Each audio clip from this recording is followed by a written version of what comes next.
You're watching a production of South Dakota Public Broadcasting.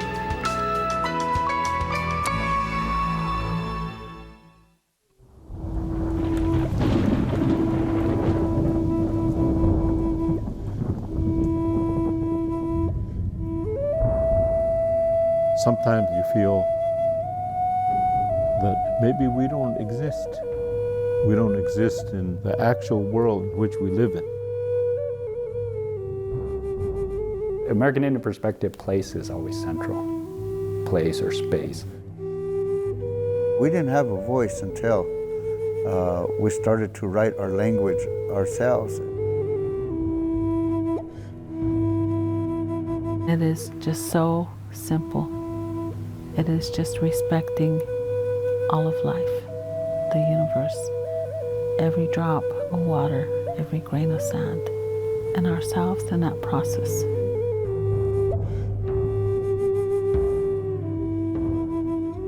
One man told me, he said, we're the best kept secret in this country.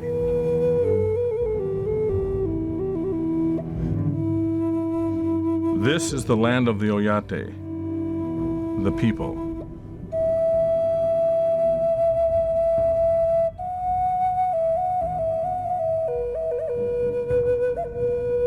We call them the Sioux.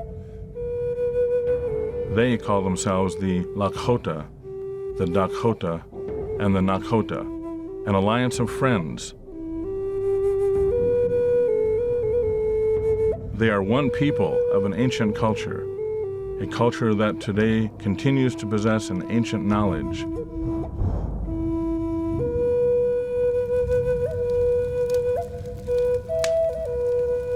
They are the Oceti Sakowin, the people of the Seven Council Fires.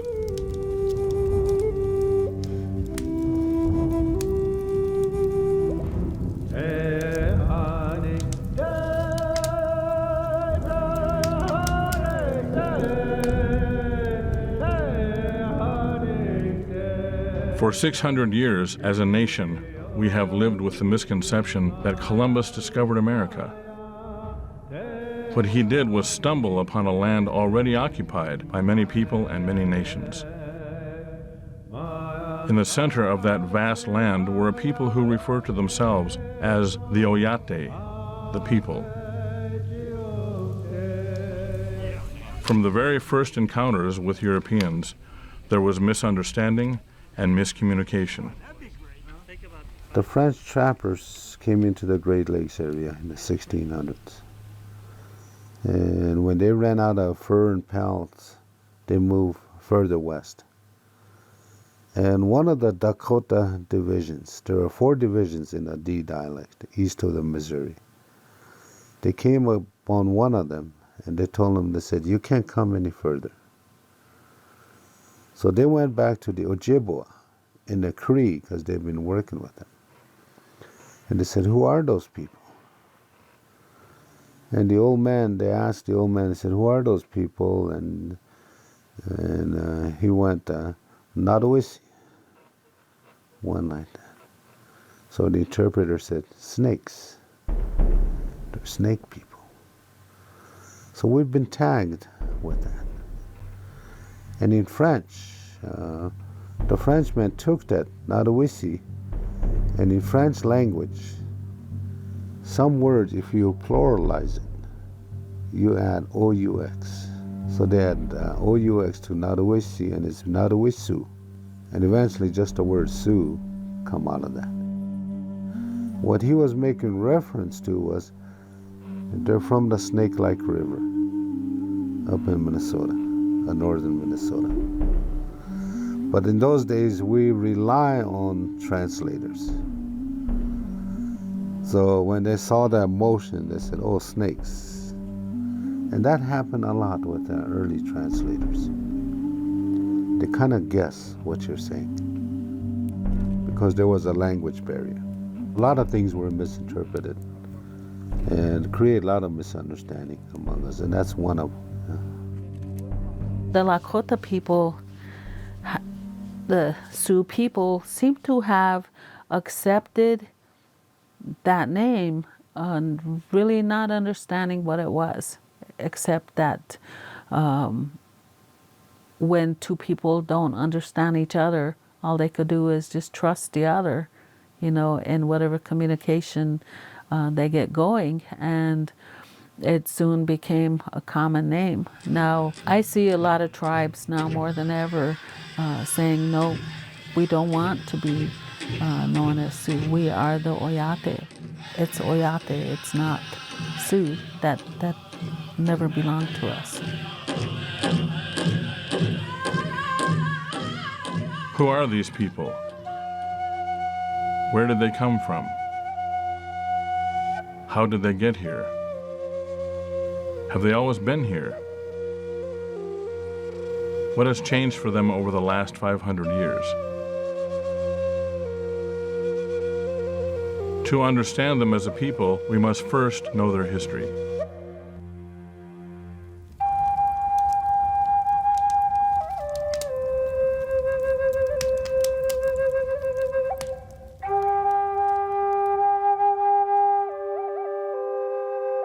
When they first encountered the native people of the Americas, Europeans considered them to be uncivilized, savages with no organized society. Today we know better. American Indian tribes had highly developed social and spiritual belief structures which were not entirely dissimilar from other societies and other cultures. The people the French called Sioux were organized into 3 tribes: Lakota, Dakota, Nakota. 3 divisions of one people, related by customs, beliefs, language, and blood. They once inhabited a large portion of the North American continent and gathered around the Oceti Sakowin. Oceti Sakowin literally means the 7 council fires. Oceti are the fires, the council fires, and Sakowin is 7, the number 7. So those Oceti Sakowin, again, based on the literature, the documentary literature, is that the Oceti Sakowin were formed from the beginning of the people. This is based predominantly off the work of James Walker, and he was a physician who was on the Pine Ridge Reservation around 1900, around that time period right there. And some spiritual leaders and medicine men, Oglalas, took him in and taught him a lot. And then he took all these notes, and then out of that have come a series of books, 4 main books that are based upon the information that he collected back then. But according to Walker, the oldest of the Oceti Sakowin or peoples were the Medewa Kantawa, the Spirit Lake people. And so they were the first and the original. And from them came these other 6, what we would now call tribes, so that we end up with 7. And so the first one was the Medewa Kantawa. And then the second one were the Wapekute. And then the third ones were the Wapetawa. And the fourth ones were the Sisitawa. And those first 4 are the Dakotas. So we have the 4 Dakota tribes. And then the 5th one was the Ihanktawa. And the 6th one was the Ihanktawana. And those 2 are the Yanktons or the Nakotas. And then the 7th tribe were the Titowa. And those are the Lakotas. So those are the 7 that comprise the Oceti Sakowin. The Medewa Kantawa, Wapekute, Wapetawa, Sisitawa, Ihanktawa, Ihanktawana, and Titowa. Those are the Oceti Sakowin.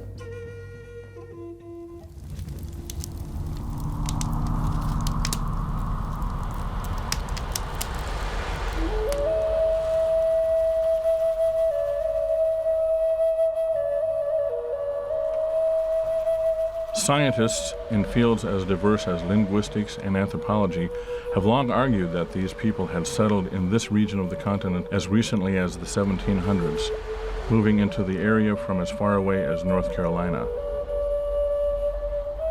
Many of the creation stories of the Oyate claim otherwise. In them, the people have always been here. Oral history tells us of the creation story. Mangkha, the earth was created first, and it was one land base and one body of water. I mean, it's half and half. And coming from blood of Ian, we're all related. So we have a very simple phrase addressing that, all my relatives. So we address creation as a relative on earth and the universe. In the beginning, the children of Makha, the earth, worked together as relatives and they're very happy. But as time went on, they began to call names of each other, argue, fight, and they started killing each other. And then next thing you know, they began to hurt the earth. And the earth sent out warnings that they should stop. And they didn't listen, the children. So the earth cleansed herself by shaking. When she shook, they said the land base broke and islands come separating the children to give us another chance. And after that, in our own little islands, we were back to that all my relations concept. But as time went on, the same thing happened. Fighting, killing, and then abuse to the earth. And again, the earth sent out warnings that they should stop. And the children didn't listen, so she said, come inside, this is the last time. So when they went inside of her, she shook herself to cleanse herself. The land base opened and swallowed and closed all over. Opened and swallowed and closed. When she got done shaking, we were inside of her. And we have a trickster called Iktomi who tricked the people back to surface. This trickster came out and turned himself into a buffalo to draw the people out. And when the people came out of Wind Cave in the Black Hills. And there's a process that took place after that for settling in this area. So according to our oral history, we've always been here. They differ a lot in details. But to me, the real significance of those origin stories, and you'll find that there are many parallels too, because throughout North America, there are many peoples that describe themselves as having emerged from lower worlds beneath this world. And one could take that literally, you know. But I myself, I don't interpret it literally. I look at it as more like emerging from one level of consciousness or understanding into a different level of consciousness. And to me, this is really that which elevates or enables people to achieve a higher level of consciousness, just like in this case of the Lakota emerging from a world beneath this world into this world. So it's just like you're going from a place of darkness, a place of restriction, into a place of light, a place of beauty, a place of color and sound.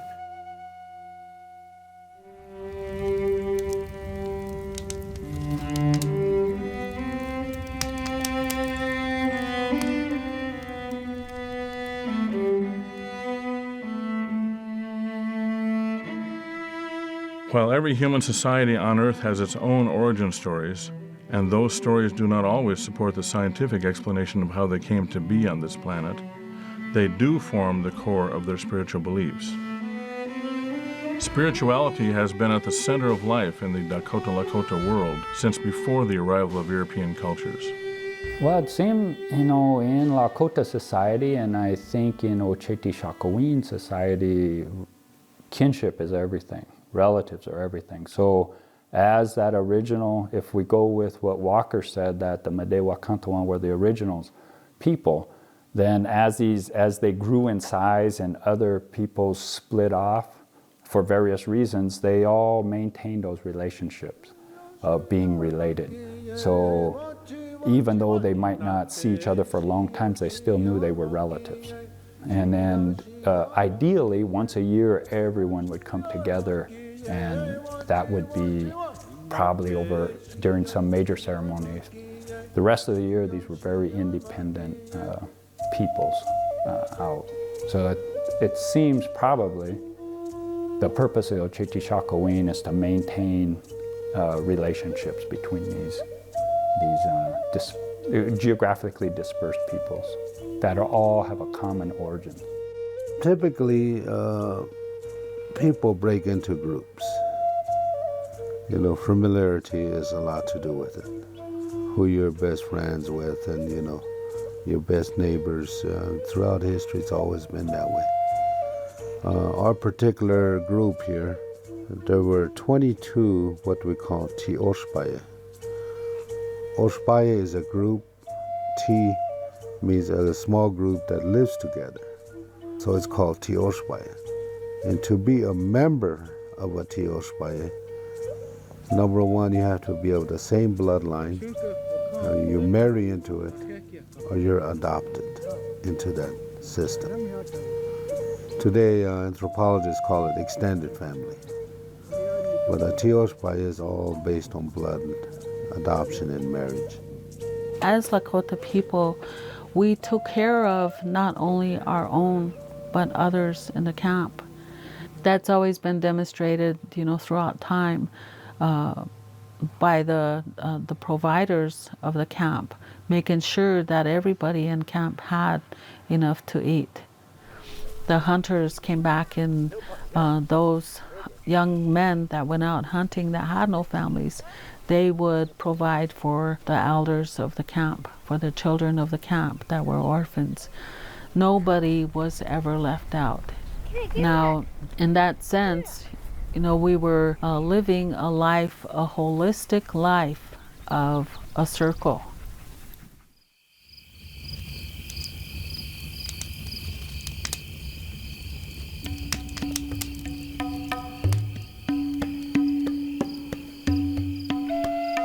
To fully understand the mindset of the Lakota, Dakota, Nakota people in all their complexity is simple. Everything in life is a circle.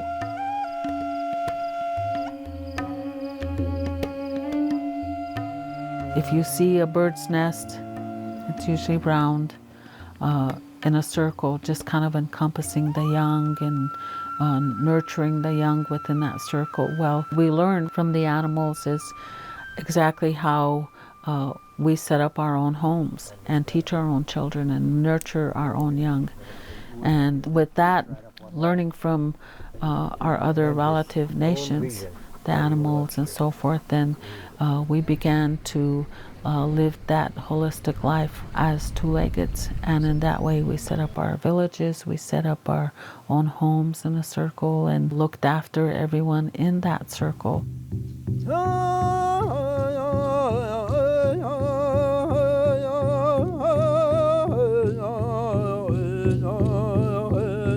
First of all, the hoop is the world's most pervasive archetype. In other words, no matter where you go on the planet, the symbolism of the hoop would pretty much resonate or be the same. So the hoop, what it symbolizes is represents peace, represents unity, represents balance and harmony, represents continuity, represents beauty. Everything in this world is a physical manifestation of a spiritual reality.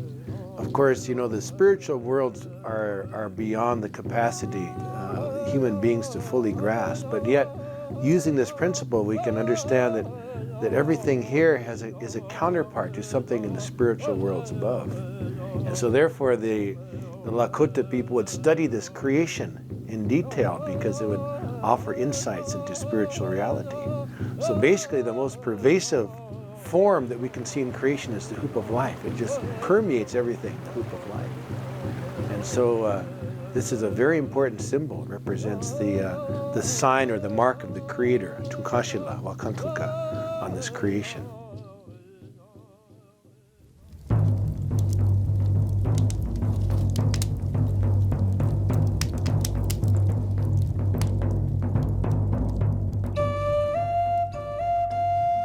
Even the great bison herds, on which the Lakota Nation depended for their very survival, moved in a circular migration, and the Lakota followed.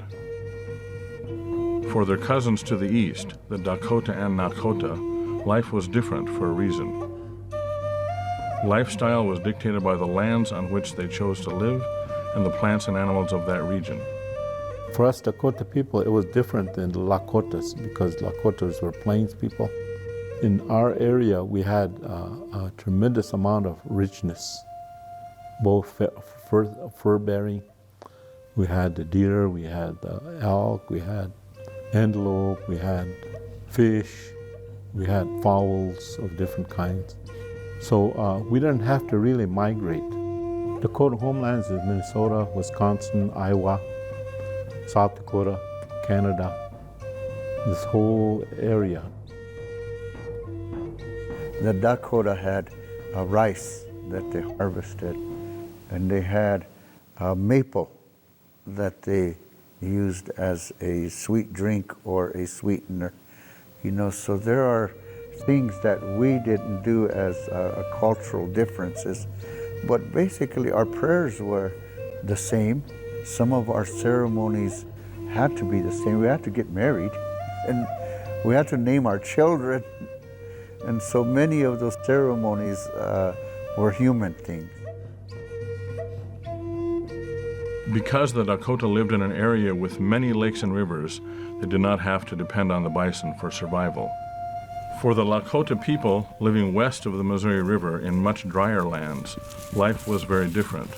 For them, the bison became a movable feast, a way of life. The buffalo became our brother. He became the main source of life in the lifestyle of the people when they came from Wind Cave to the plains. He gave of himself so that we would have food, clothing, homes, tools. Every part of the buffalo became a way of life for the people by everything that was provided for us through him.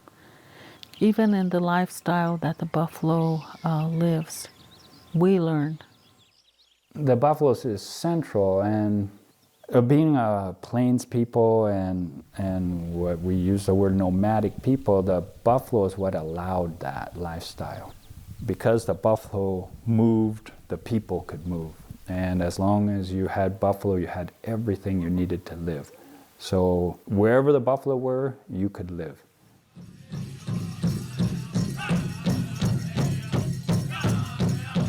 The buffalo is also spiritual because it keeps us alive physically, mentally, and spiritually. And there's also a legend, our story, that the buffalo brought us, our people, way back when, you know, a tool, like I guess it's a tool, a spiritual tool through which we can pray to the Great Spirit God, or, you know, through the peace pipe. And so the buffalo was the being that brought us that pipe too. So that's the spiritual connection we have with the buffalo.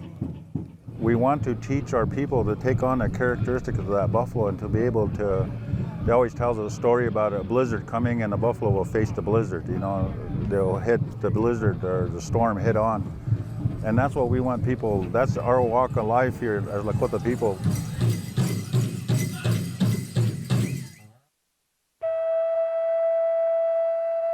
Pre-European, the Lakota lifestyle was totally in balance with the environment, with the plant nation, the animal nation, the universe. Because we lived in such a way that we depended on the environment to survive, to live. We respected that which gave us life, which was the water and the food and the buffalo and everything else that, you know, allowed us to live. We respected that. Because of the respect we had for the environment and the universe, our spirituality was very, very strong. Our language consisted of nothing but the words of the environment and the spirituality that came with it. We went through many different things, and in our walk here, you know, we're still in existence today, and it was because of the buffalo and the horse that kept us alive. So we really, you know, the animal nation, we really hold them in high esteem because they brought us to this point here today.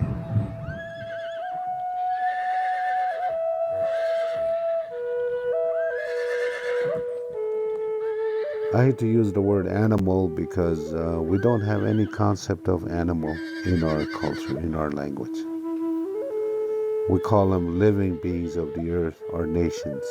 Coyote Nation, Deer Nation, Buffalo Nation. Because we know they are in tune with creation and they're the ones that help us live. So we just take what we need and we work with them. This is one thing the older people that taught us say, just remember that. They're just like us. And they're the ones who taught us how to live. Life was good for the Oceti Sakowin before the coming of the Washichu, the whites. With plenty of buffalo, Lakota numbers grew, as did their position in the 7 council fires. In Lakota society, and again by extension I would say Oceti Sakowin, things aren't random and there's no chaos, that it's very structured, there's a reason for everything.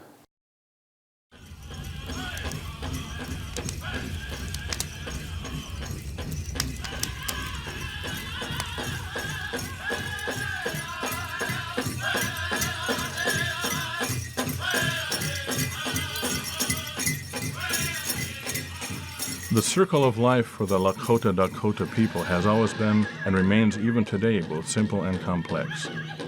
Woven into their society is a system of song, dance, storytelling, beliefs, ritual, and language that serves them well through good times and bad.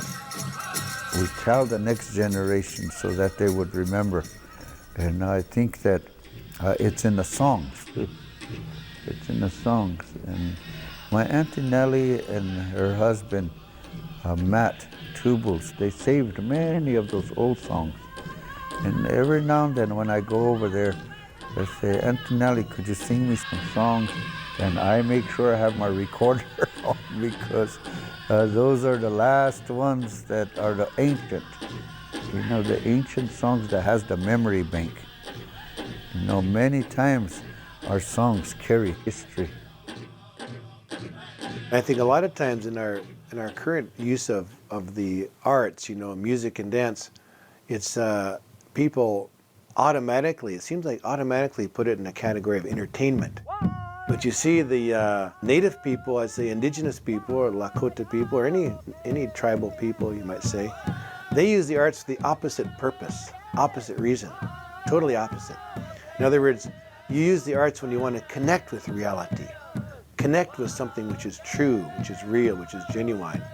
And I think that the Lakota people in particular have utilized the arts in this way. And so then these 4 instruments, they're related to that, like so that the drum is the sound of the thunder. It can be the heartbeat, it can be the voice of the ancestors, but it's also that sound of the thunder that stirs, it shakes, and it summons everything, back to life. And the rattle is the sound of the rain, a water of life that comes down, that most essential element. Then of course, like it could be a whistle or a flute, this is the sound of the wind that purifies, but also the wind that breathes life into this world. And then the voice is the lightning, which of course speaks when the thunder comes up, but it's actually that lightning, that force that puts the charge into this world, electrifies and puts the life force into this world.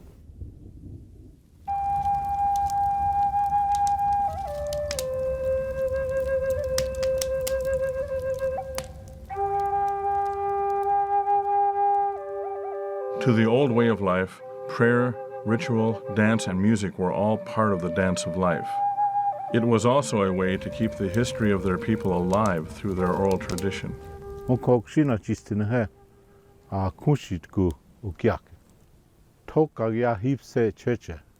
If we're going to do something, we ask and we pray for truth and how we're going to do this.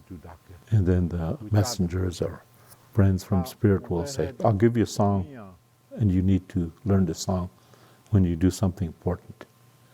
And then you sing that song and then you start to, have long oratories, beautiful oratory. In terms of 2 or 3 hours of teaching and talking about history, talking about many things. This is where we get our knowledge, is through oratory of people over the years telling us these things. And myself, I memorized many Sundance songs. And I don't have to have a songbook. I could just sing it. I mastered all these prayers. I could say many, many prayers. Or for talking, I could be here talking in my own language for 2-3 hours at a time. So those are the things, the skills that our Indian people had. Not only hunting and being a warrior, but having knowledge and how to teach.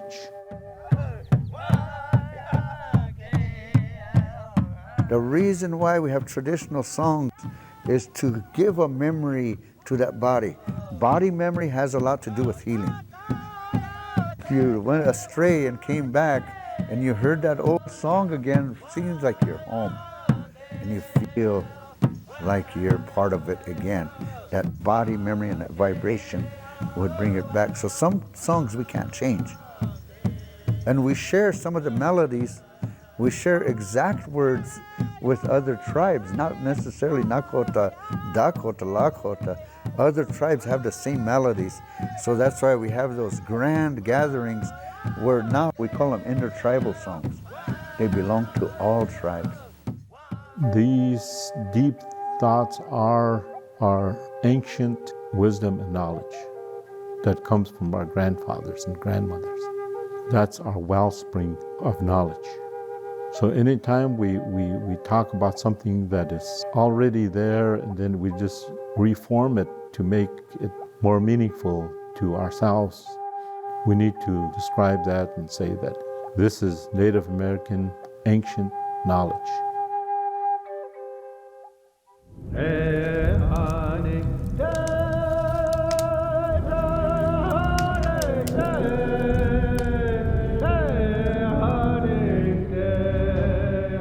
While some of the details of spiritual ceremonies may differ among the tribes of the Oceti Sakowin, the 7 basic rituals have not disappeared with the coming of the European religions and governmental suppression.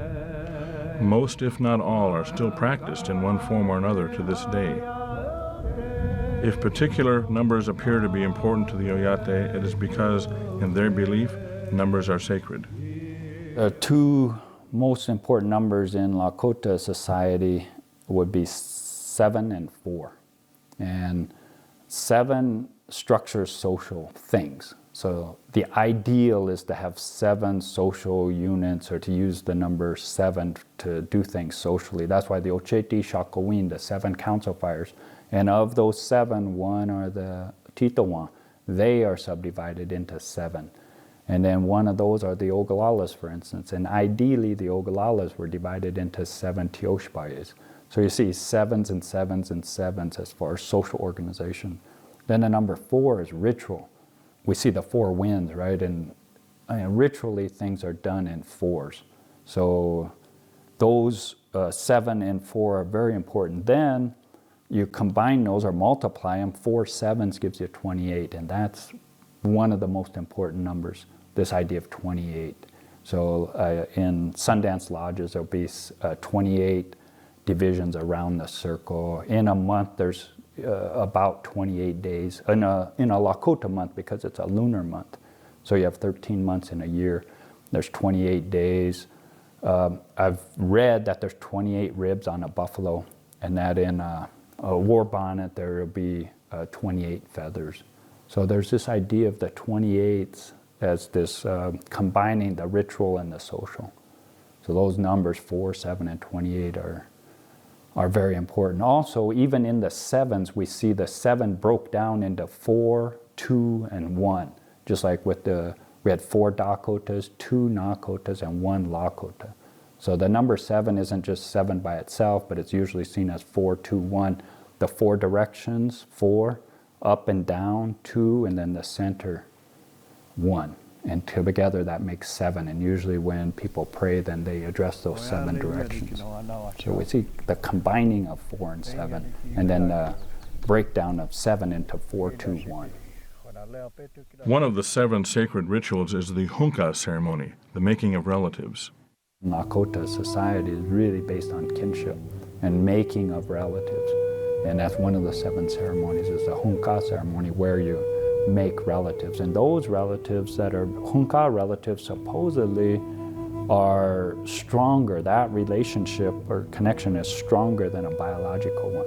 A biological one we don't have any control over, but one that we choose to make brothers or sisters, or that hunka relative is then seen as very, very strong. That relationship, very strong.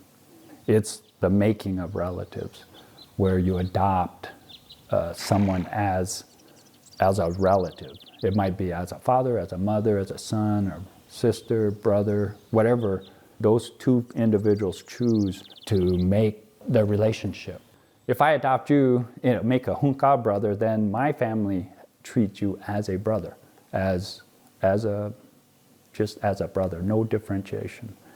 And that's how it was, and that's one of the values that is continuing now in contemporary Lakota society. Hunka relatives are still being made, and I expect they'll always be made.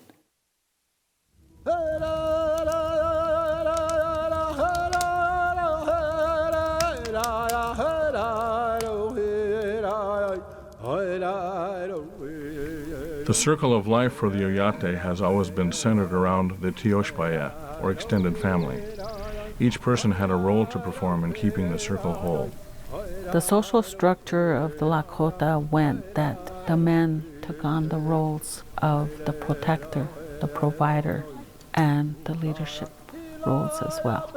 And the women's roles were to maintain the house, the household, and to keep order within the one household. The women's roles were that of nurturers, of nurturing the young, nurturing the spirituality of the people, nurturing the lifestyles of the people. And they are presently called the backbone of the nation. The educators of our people were in fact the women up until a certain age, and then the boys would go under the mentorship of a young man or grandfather or uncle or father. And the young women would stay under the mentorship of the women, a mother, an aunt, grandmother.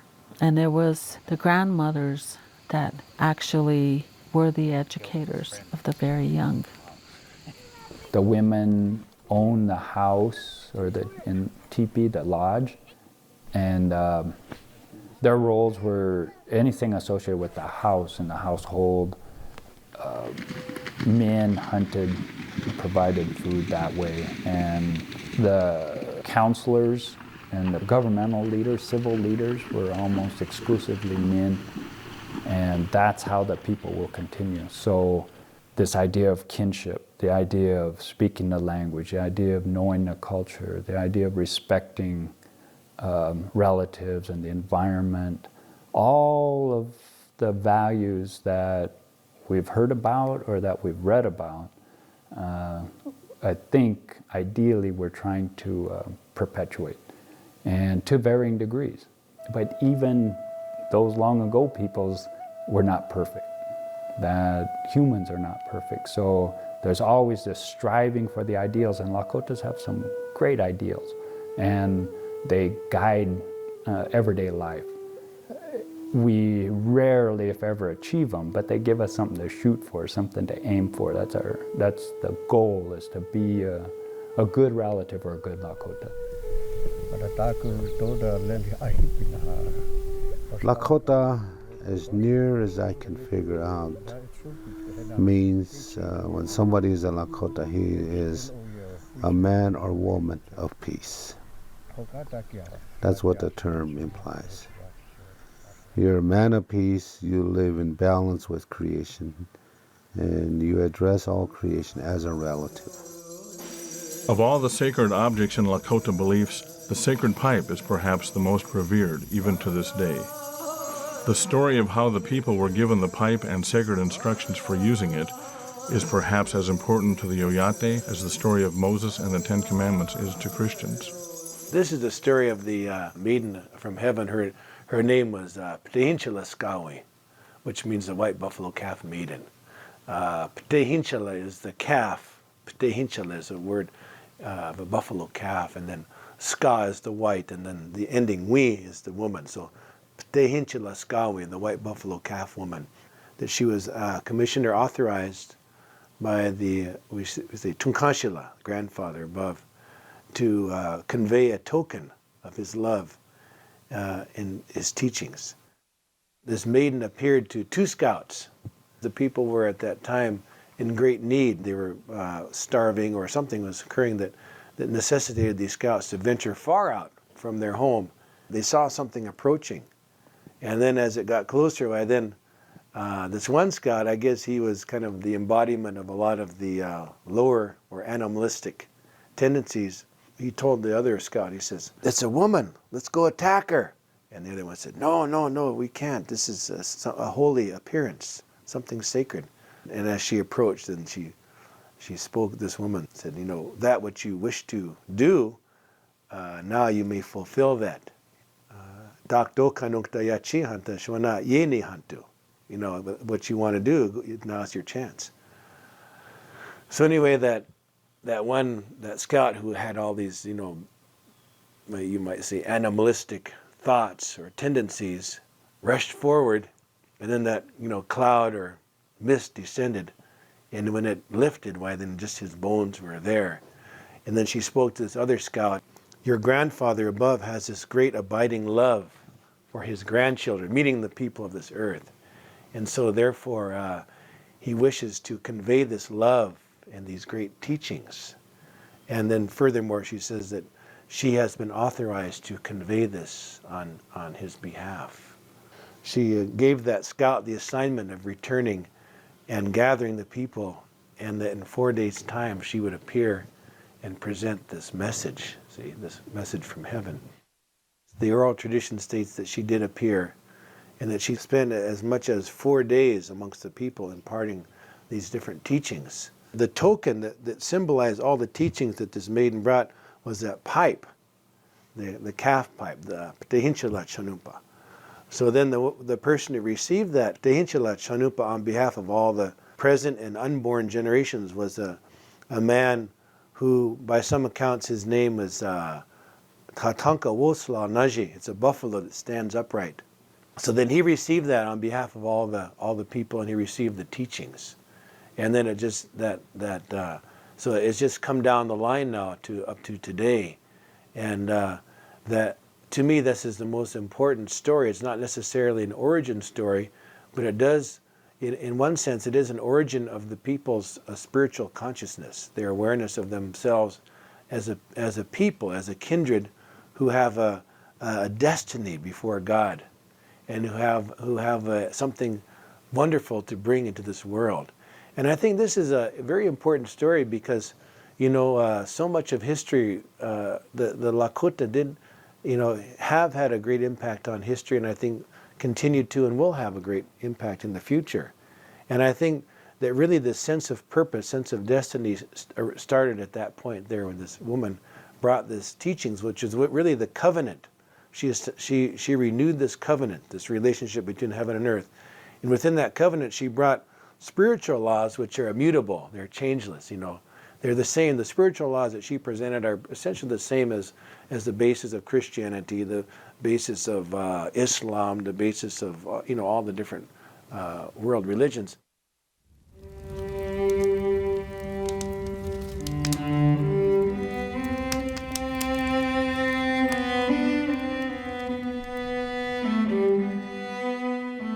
In the early days before Columbus, life was, for the most part, good. After the arrival of Europeans on this continent in 1500, American Indian culture in the East changed drastically. Life for the people of the Oceti Sakowin remained pretty much normal until the march of westward expansion reached them in the late 1700s. The overwhelming numbers of white settlers moving into the land of the Oyate and beyond brought with them massive change. Treaties were made. Treaties were broken. Lands were set aside for the Oyate. Lands were taken away. War was inevitable, sudden, and brutal. The Lakota knew how to fight to keep their lands and their way of life. They were the last of the American Indian tribes to resist the United States military and the onslaught of white settlers. But the odds and the numbers were against them. The old way of life for the people of the Oceti Sakowin was over. A new way of life was begun. Some would say the circle was broken. Others would say it has only been tested for the past 3 centuries, that it has not been broken, only weakened. Regardless, life had changed for the Oyate in a drastic way. When the Reservation Act was enacted, our ancestors were put on reservations, and then the Dawes Act came into play, where certain pieces of land were allotted to ancestors, to the heads of family, and then they were told to farm it. Well, farmers we were not. We were hunters. We were gatherers. We were not farmers. We did not know anything about farming. When the reservation system came in, at the same time, certain institutions came into the reservation, and one of them was the educational institutions. And they formed boarding school systems and the Catholic school systems here. Now, when that happened, families were taken apart. The Tioshbaya system came to a shaky place. We were taken apart, and different roles came into play. The role of the hunter-provider was then taken from our men. The role of the gatherer, the nurturer, was almost taken from the women. Their children were taken away and put in the boarding school systems. The men no longer had the buffalo to hunt. Other things came into the lives of the Lakota Oyate. Other things such as the alcohol, the drugs, probably that came just a little bit after the alcohol, but I know alcohol was the dominant thing or force that came into our lives when the reservations were first started. When the reservations were first formed, it created a dependency. We were at that point because our subsistence patterns were no longer there, and the buffalo especially was no longer there. It took away roles, it took away responsibilities. The buffalo was replaced by rations. So now we became totally dependent on the government and the ration system that we had. And our oral tradition almost came to an end because we had somebody else teaching our children. We had somebody else disciplining our children. We had somebody else providing for our children and protecting them. My mother wouldn't let me go to school for a long time, and I never knew why. I found out that it was against the law to be Lakota. From 1880 to 1978, this country outlawed our ways, our philosophy, spirituality, and language. And they had people arrested for practicing. Missionaries, when you die, and if they know you practice any of the traditions or spiritual ceremony, they will bury you outside of a cemetery, telling your family you're burning in hell.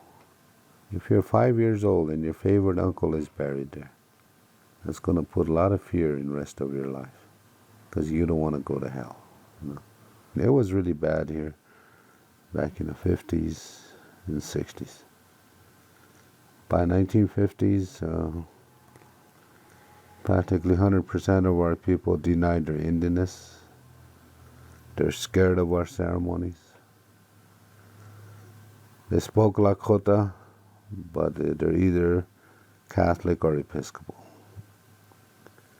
The churches learned the language and acculturate and assimilate them into these churches.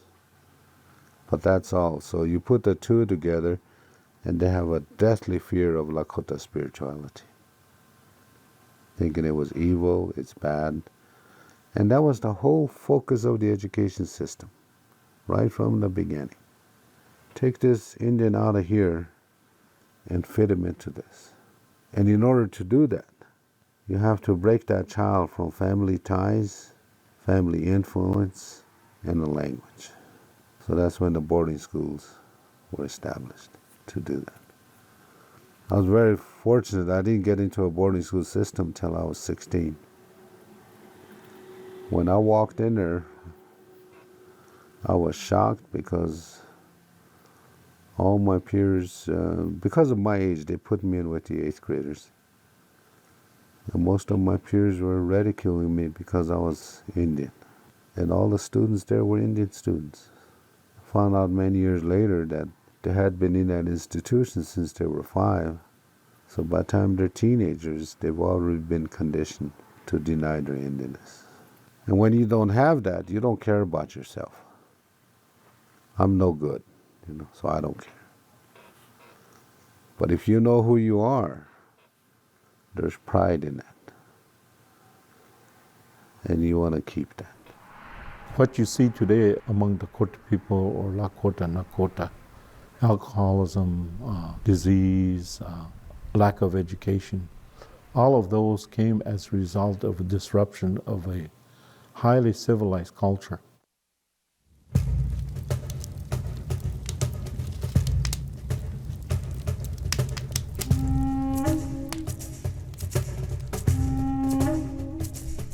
For the Dakota, Nakota, Lakota Nation, the changes to their way of life over the past 130 years have been drastic. The free roaming buffalo herds are gone, but the buffalo remains a part of their lives.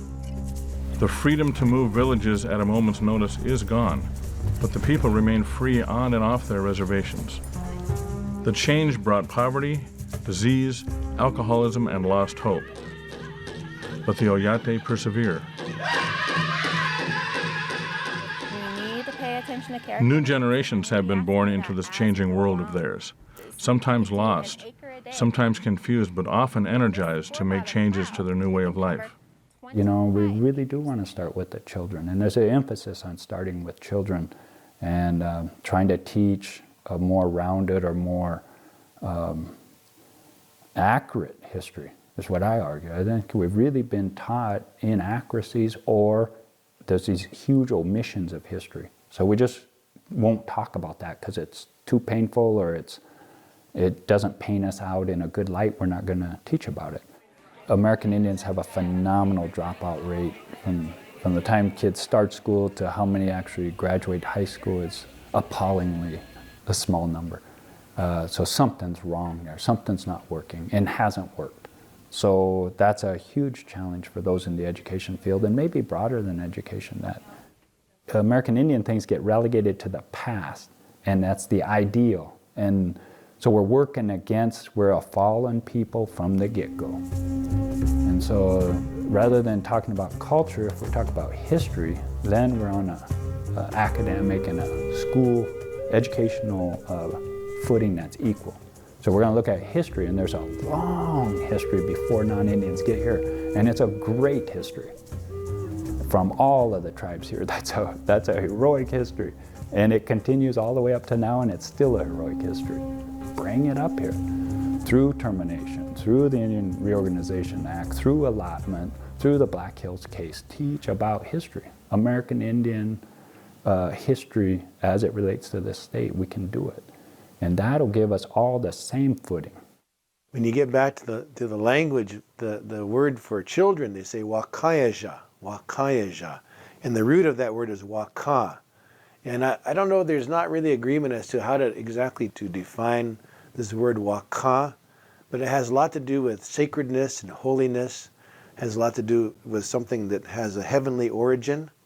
And so that's a beautiful frame of reference with which to view the children. As people within the community, it behooves us to strategize and figure out what we can do to create a nurturing environment for these little guys. Just like Sitting Bull, the great Sitting Bull, who's buried right out here, just outside the house here. Well, a couple miles from here. He says, let us put our hearts and minds together and see what future we can make for our children.